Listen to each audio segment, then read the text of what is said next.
How's it going, Blazers? This is David Blade Banter. We do have Mike Emler from Crazy Sharp. So he's over at the show.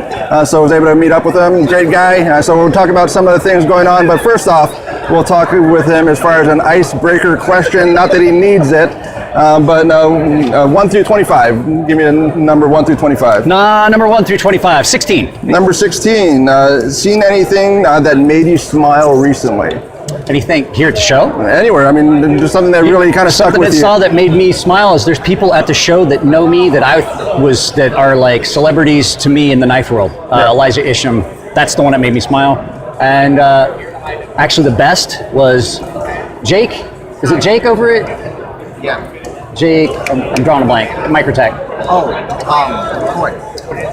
Jake McCoy. So I showed Jake McCoy a knife that I've basically voided my warranty on, a Microtech knife. Yeah. Showed it to him, and his whole thing was like, man, that's sexy. He's like, a warranty at this point, I don't care. It doesn't matter that's at that sexy. point. So I guess you have the Crazy Sharp as far as that business goes. Where do you see it growing? Do you kind of staying with that? You're going to go production with some of the knives that you offer? You have the Viper and some of the other ones available. So I actually, I've been talking to some people about maybe doing my Hornet. Mm-hmm. That Hornet knife, the fixed blade the combat utility that I designed because there was so many knives that we got in the military that just were not something that was able to be used. It was more like a sharpened bat. Yeah.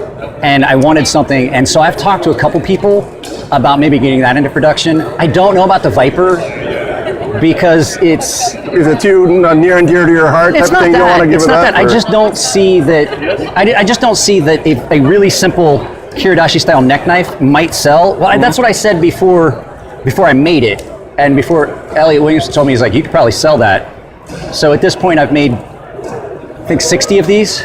So there's 60 of these out there in the world now. But 3V? No, this is 20 CV. 20 CV. 20 CV. I do. I've modified the design a little bit in some places. So yeah, I would love to see some of the stuff go production, but it's not anything that's near and dear to my heart. I would just like to see the actual sharpening expand. That's where I make sharpening and the refinishing. Yeah. I love doing anodizing. I love doing the ceramic coatings. I like being able to take something that somebody's sending me and take just a plain production knife and be able to try to capture something that they want that makes it utterly and completely theirs. Yeah. Because no way I would ever be able to finish two knives and have them come out the same. Yeah, it still seems to be a very decent pricing. I mean, you're not out of the park. I mean, as far as like. So I mean, if you're doing a basic refinish, you're looking like $100 plus the sharpening, whatever grit you want it to, and then that's not outside of it. We're talking ceramic coatings, anodizing. I can do blast and tumble. I can do stone wash. I can do orange peel on titanium and then do colors and things like that. So it's all just a matter of what does the customer want. Yeah. And sometimes there's times where a customer thinks, to give them, not to be a jerk to them and say, hey, that's not going to work. Yeah, definitely. But to be able to tell them, like, yeah, I know where you're trying to go. I know what you're thinking you want, but I think this combination would be better, and just maybe give them a little bit informed guidance. So am I looking to, it's not like I would ever try to hire on someone because all of my stuff is done by hand. I don't know if I'm going to try and open my own shop. Yeah. I've thought about it, maybe move to Arizona and just work out of my garage, but then there's a lot of cost involved in that. So, the LLC is not completely done yet. Mm-hmm. I still have stuff that's at the Secretary of State. Like I have the LLC and I'm able to operate, but I'm just starting. Yeah. Well, do you want to have this be your full thing? Like, I mean, it is my full thing now. All I do is sharpen and refinish knives. I do nothing else. And that's something that really gives you a passion, wakes you up in the morning and really wants to do it, or do you still have something that's kind of... I wake up every morning, and if I don't have knives to sharpen, I find something to sharpen. So butter knife and something like that. Yeah, I mean, and so the flip side of that too is I got medically retired from the military. I didn't get to do my full 20. I got shy of 18 and got retired. I loved it. I was passionate about it. I woke up every morning and I got to go to work. I didn't have to go to work. Yeah. I basically had the privilege of doing some of the coolest things in the world. I worked inside a 2-story gun that fired a 72-pound projectile at twice the speed of sound for 13 miles. Yeah. Who can say that? I had a room that had my name on the door that was a room full of automatic machine guns. We're talking 240s, M60s, stuff like that.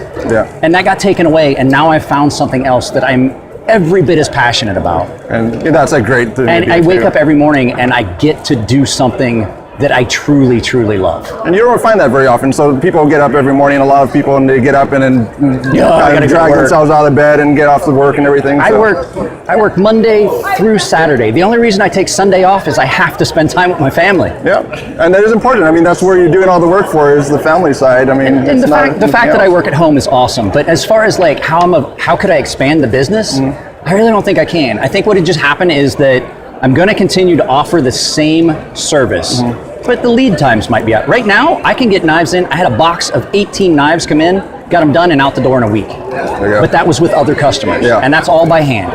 So that level of work does not necessarily equate to me being quick. That means that week I worked till 9 o'clock every day but Friday. Because we had to get ready to go to my daughter's ice skating Friday night. So, you know, that's the whole thing. If you're passionate about it, I would rather work 80 hours for myself than 40 hours for somebody else. It's just, if you're passionate about something, that's just the way it works. Yeah, because you sharpened 2 of my knives so far, so that's something that's available out there. But so you do good work for that. And I guess what's the pricing that you have right now? I guess from a regular sharpening, regular blade. All that stuff's eventually going to be on the website we're building. Good. But right now, the way it works is when you send me a knife, it's, you know, if you want just the basic sharpening up to like 8,000 grit. So everything from jump to 8,000 grit, you're looking, that's my standard price, that's $25. If you want to step up to 10,000 grit, from 8,000 to 10,000, you're looking at a $5 upcharge. And it's not so much that it's the wear on the stones. There's more time involved, but only going up 2 steps, really not that much more time. So I've tried to keep it affordable. If you want to go all the way to 12,000 grit, you're looking at $35. See that mirror edge on it. Just that mirror edge, and if you're doing something like a recurve or a tonto or a recurve tonto or a double edge blade, that's harder because it's like doing 2 knives. I'm not going to charge you $50. What I do is that starts at $35. So there is an upcharge for it. Main reason is every time I do a recurve, I cut myself. It just happens. The stones I use are so extremely narrow. They're half an inch. So I go from 1 inch stone to a half inch stone to do recurves. And so those of you guys that don't know, the way I do an edge is I studied a lot about like how Japanese sword polishers did their edge. So it goes and it's just a full recurve from the origin of the bevel up. And I've done that kind of in miniature. So I'll take a stone. I like to use the Edge Pro stones. They're awesome for what I want. It gives me a good long travel for the blade. It's just narrow enough that I can do the rocking motion that I want, and I get that curvature. And so all of my edges are done by hand. I don't use a machine. I don't have to worry about, getting too much heat induced into the blade. I strop everything by hand, and so, you can find my videos. I talk about all, but I don't want to take up all of David's time. But I guess why don't you go with like the Amazon affiliate programs, get that going. Like you have like a Mike Emler kit as far as what you want to pick up, and then just have that linked off, and then. Well, see, the thing is, I don't. Like the last thing I actually can endorse, like if you do an affiliate, you're kind of stuck with whatever they want to try and sell to your consumers. Well, the Amazon one's pretty open, so really you could say that I want to sell this type of stone, this is the stone that I like, and then when just them clicking on the button, that will provide some income as well. Well, yeah, but the thing is, I don't want it to be that marketing thing where type of thing, I would much rather. I'd much rather make the money on my own. Good. I mean, there's things I want to do, yes, that sounds cool.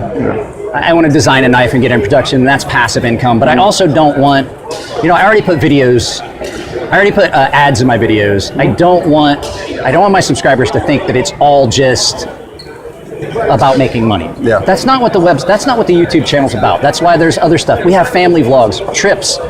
We go to Disneyland, I vlog it. When I went to Japan, I did big, long things. Nice. The whole channel is not just about knives. It's basically, I want almost like your journey type of thing. Exactly, and I wanted to, it's like a way to document it. And so I have to give props to the Grimsmo brothers. John Grimsmo, when I first started doing videos, told me in a DM, because we were talking about making me a Norseman, he told me, he's like, okay, he watched my channel. He's like, okay, you're doing, all we see is your hands. He's like, if you put a face to that video where people can it's like you're interacting with them, and that's the big thing that he did with his channel and gained all that popularity. It's like you will see a much more devoted fan base, and it's true. Yeah. It really is. I have people that will. I don't have to really moderate my YouTube comments. My subscribers do it for me. Yeah. I have a very dedicated fan base on YouTube. I've got people that came all the way to this show just because I was here. The knife community is amazing as far as how it goes. You don't see it. Run across. And so it's pretty awesome. All right. So. No, do appreciate the time. I know you guys got another flight that you're going to hate. Yeah, we're flying out. Document that as well on the other side. We got about 40 more minutes here at the show before we have to start rolling. So you're going to load up beforehand, get ready for the flight? Everything's already ready. My bag is right there. Our suitcases are at the Airbnb. They let us keep them there until we fly out. So we're going to grab those, head right to the airport. So I did a video yesterday. It wound up being 71 minutes. And it was just us walking around a show. Yeah. So love to see. All right, thanks for your time. No problem.